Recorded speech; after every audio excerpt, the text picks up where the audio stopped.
Nellore central jail దగ్గర high tension వాతావరణం నెలకొంది. మాజీ ఎమ్మెల్యే పిన్నెల్లి రామకృష్ణారెడ్డికి బెయిల్ మంజూరైన నేపథ్యంలో నెల్లూరు సెంట్రల్ జైలు దగ్గర హైటెన్షన్ వాతావరణం కనిపిస్తోంది. అక్కడ భారీగా పోలీసులు మోహరించున్నారు. పిన్నెల్లి రామకృష్ణారెడ్డిపై పీడీ యాక్ట్ పెట్టే అవకాశం ఉన్నట్టుగా తెలుస్తోంది. ఆయనపై ఇప్పటికే పలు ఎఫ్ఐఆర్లు ఉన్న నేపథ్యంలో పిన్నెల్లి రామకృష్ణారెడ్డిపై పీడీ యాక్ట్ పెట్టాలి అని ఆంధ్రప్రదేశ్ ప్రభుత్వం భావిస్తున్నట్టుగా తెలుస్తోంది. అందుకే ఆయన బయటకు వచ్చే సమయంలోనే ఆయన్ను మరోసారి అరెస్ట్ చేయాలని పోలీసులు భావిస్తున్నట్టుగా తెలుస్తోంది. పిన్నెల్లికి ఏపీ హైకోర్టులో బెయిల్ మంజూరైంది. పిన్నెల్లి రామకృష్ణారెడ్డిపై కొన్ని కేసులున్నాయి. ఎన్నికల సమయంలో పోలింగ్ రోజు ఈవీఎంను ధ్వంసం చేసిన కేసుతో పాటు జరిగిన అల్లర్లకు సంబంధించి కూడా పిన్నెల్లి రామకృష్ణారెడ్డిపై కొన్ని కేసులు ఉన్నాయి. ఈ నేపథ్యంలో పిన్నెల్లి రామకృష్ణారెడ్డిని అరెస్ట్ చేశారు. నెల్లూరు సెంట్రల్ జైల్లో అండర్ ట్రయల్ ఖైదీగా పిన్నెల్లి రామకృష్ణారెడ్డి ఉన్నారు. గతంలో పిన్నెల్లి రామకృష్ణారెడ్డిని జగన్ కూడా అక్కడికి వెళ్ళి పరామర్శించి వచ్చారు. పలు దఫాలుగా ఆయన బెయిల్ కోసం ప్రయత్నాలు చేసుకుంటూనే ఉన్నారు. గతంలో 1-2 సార్లు బెయిల్ని తిరస్కరించింది కూడా హైకోర్టు. ఇప్పుడు హైకోర్టులో బెయిల్ మంజూరు కావడంతో పిన్నెల్లి రామకృష్ణారెడ్డి బయటకు వచ్చే అవకాశం ఉంది. అయితే ఆయన బయటకు వచ్చే సమయంలోనే ఆయనపై పలు కేసులు ఉన్న నేపథ్యంలో పీడీ యాక్ట్ పెట్టాలి అని ప్రభుత్వం భావిస్తున్నట్టుగా తెలుస్తోంది. సెంట్రల్ జైలు దగ్గరకు వైసీపీ నేతలు కార్యకర్తలు కూడా భారీగా వచ్చే అవకాశం ఉండడంతో పోలీసు బలగాలు కూడా అక్కడ మోహరించున్నాయి. బెయిల్పై బయటకు రాగానే పిన్నెల్లిపై పీడీ యాక్ట్ పెట్టే అవకాశం ఉంది అని తెలుస్తోంది. జైలు పరిసర ప్రాంతాల్లో భారీ బందోబస్తును ఏర్పాటు చేశారు. జైలు దగ్గర నుంచి మనం లైవ్లో దృశ్యాలు చూస్తూ ఉన్నాం.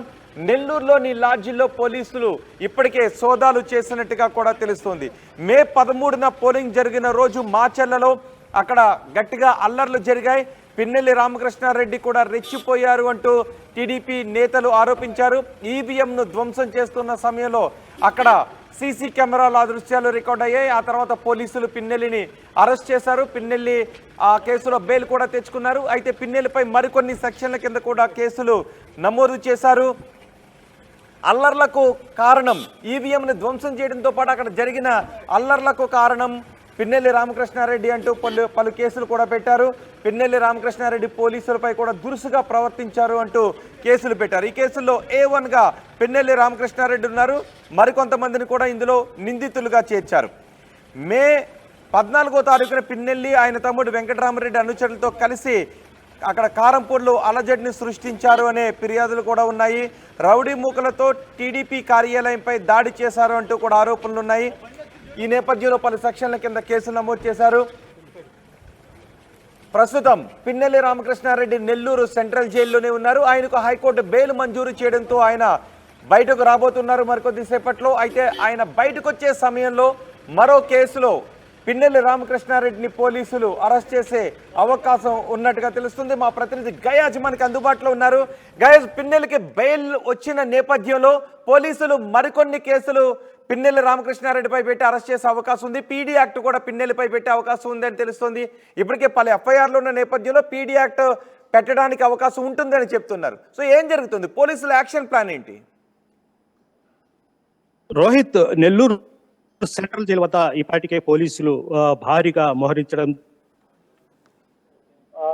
జరిగింది. అయితే ఈ రోజు మాజీ ఎమ్మెల్యే పిన్నెల్లి రామకృష్ణారెడ్డి విడుదలవుతారన్న ప్రచారం అయితే ఆయనకు బెయిల్ కూడా వచ్చేసినట్లు తెలుస్తుంది. అయితే రామకృష్ణారెడ్డి బెయిల్ మీద వచ్చిన వెంటనే పీడీ యాక్ట్ మీద వేరే కేసు మీద అతన్ని అరెస్ట్ చేసే అవకాశాలు ఉన్నట్లు కూడా సమాచారం అందుతుంది. అయితే ఇప్పటికే నెల్లూరు సెంట్రల్ జైలు వద్ద భారీ ఎత్తున పోలీసులు రావడం జరిగింది. అయితే నెల్లూరు సెంట్రల్ జైలు ఇట్లు జాతీయ రహదారి, అదేవిధంగా ఇట్లా పొదలకూరు రోడ్డు ప్రాంతం మధ్యలో ఉంటుంది. అయితే జాతీయ రహదారి నుంచి సెంట్రల్ జైలుకి వెళ్లే ప్రాంతము, అదేవిధంగా పొదలకూరు రోడ్ల నుంచి సెంట్రల్ జైలుకి వెళ్లే ప్రాంతాలు మొత్తం పోలీసులు మోహరించడం జరిగింది.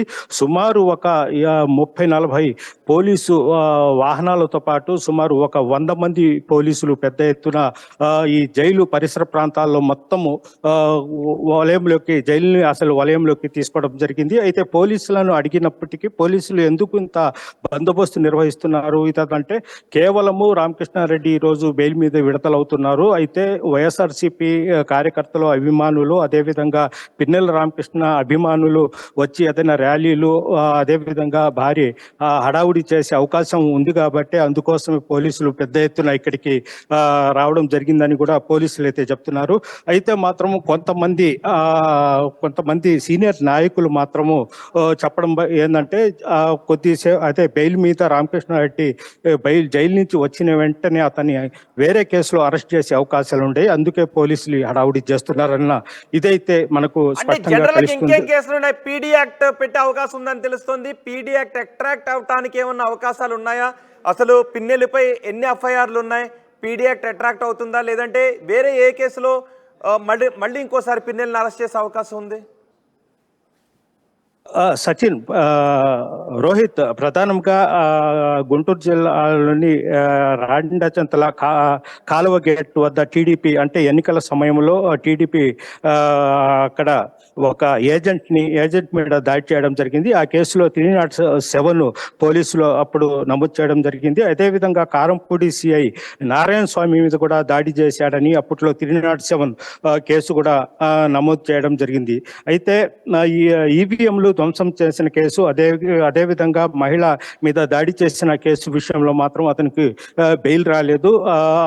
ఆ కేసులు ఇప్పుడు బెయిల్ వచ్చింది. అయితే అతని మీద సుమారు ఒక 3-4 అంటే ఈ ఎన్నికల సమయంలోనే ఒక 307 కేసులు ఉన్నాయి. అయితే అదేవిధంగా కొన్ని అతని మీద రౌడీ షీట్ తెచ్చే కేసులు కూడా ఉన్నాయి. దానికోసమే పీడీ యాక్ట్ పెడుతున్నట్లు కూడా పోలీసులు అయితే చెప్తున్నారు. అయితే దీని మీద చూసుకుంటే పోలీసులు మొత్తం మీద ఇతని మీద పీడీ యాక్ట్ పెట్టే అవకాశాలు అయితే ఉన్నాయని కూడా స్పష్టమైతే తెలుస్తుంది. ఎవరు ఆ జైలు ఆవరణ దగ్గరికి ఎవరైనా వైసీపీ శ్రేణులు వచ్చారా? అయితే సెంట్రల్ జైలుకి రావడానికి సెంట్రల్ జైలు పరిసర ప్రాంతాలు మొత్తం పోలీసులు మోహరించడం జరిగింది. అయితే కనీసం ఈ ప్రాంతంలో ప్రెస్ వాళ్ళని కూడా రానికుండా అడ్డుకుంటున్నారు. అయితే ఇంకా వైఎస్ఆర్సీపీ కార్యకర్తలు కానీ అదేవిధంగా రామకృష్ణారెడ్డికి చెందిన అనుచరులు కానీ ఎవరు అసలు ఇటువైపు రానికుండా కట్టుదిట్టమైన చర్యలు చేపట్టడం జరిగింది. అయితే చాలా మంది భయపడి అసలు ఇట రావడం లేదు. మాచర్ల నుంచి రామకృష్ణారెడ్డికి సంబంధించిన వాళ్ళ బంధువులు అదేవిధంగా వాళ్ళ అనుచరులు కూడా వచ్చి ఉన్నారు. కొంతమంది లాడ్జిల్లో ఉంటే వాళ్ళని కూడా పోలీసులు ఈ పాటికే అదుపులోకి తీసుకున్నట్లు కూడా సమాచారం ఉంది. రోహిత్, రైట్, ఎంతసేపట్లో బెయిల్ ఆర్డర్ తీసుకొని జైలు దగ్గరకు వచ్చే అవకాశం ఉంది?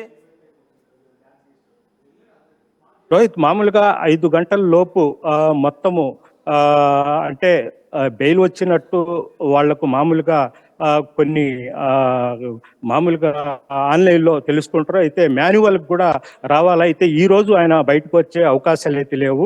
రేపు బయటకు వచ్చే అవకాశాలు ఉన్నాయంటూ కూడా జైలు అధికారులు అయితే చెప్తున్నారు. అయితే ఇక్కడ పోలీసుల హడావుడి ఏంటంటే వైఎస్ఆర్సీపీ కార్యకర్తలు అదేవిధంగా రామకృష్ణారెడ్డి అనుచరులు వచ్చి ఏదైనా హడావుడి చేయడము లేదంటే ఇక్కడ నుంచి భారీ ర్యాలీ లాంటి కార్యక్రమం చేపడతారని దానికోసం పోలీసులు పెద్ద ఇక్కడ రావడం జరిగింది అని కూడా చెప్తుంటే, మరో పక్క నుంచి అట్ట కాదు, రామకృష్ణారెడ్డి జైలు నుంచి బయటికి వచ్చిన వెంటనే పోలీసులు అతన్ని మళ్ళీ అరెస్ట్ చేసి మళ్ళీ గుంటూరు జిల్లాకు తీసుకెళ్తారు, పల్నాడు జిల్లాకు తీసుకెళ్తారు. తర్వాత ఆయన మీద పీడీ యాక్ట్ పెట్టి మళ్ళీ జైలుకు పంపిస్తారన్న వాదన అయితే వినిపిస్తుంది. Rohit, right guys, Nellore central jail దగ్గర హైటెన్షన్ వాతావరణం నెలకొంది. భారీగా పోలీసులు మోహరించారు. మాచర్ల మాజీ ఎమ్మెల్యే పిన్నెల రామకృష్ణారెడ్డికి హైకోర్టు బెయిల్ మంజూరు చేసింది. అయితే రామకృష్ణారెడ్డిపై పీడీ యాక్ట్ పెట్టే అవకాశం ఉందని తెలుస్తోంది. రామకృష్ణారెడ్డిపై ఇప్పటికే పలు ఎఫ్ఐఆర్లు ఉన్న నేపథ్యంలో పీడీ యాక్ట్ పెట్టే అవకాశం ఉందని తెలుస్తోంది. అయితే రామకృష్ణారెడ్డికి పీడీ యాక్ట్ అట్రాక్ట్ అవుతుందా లేదా అనే విషయంపై కూడా కొంతమంది చర్చ జరుపుతూ ఉన్నారు.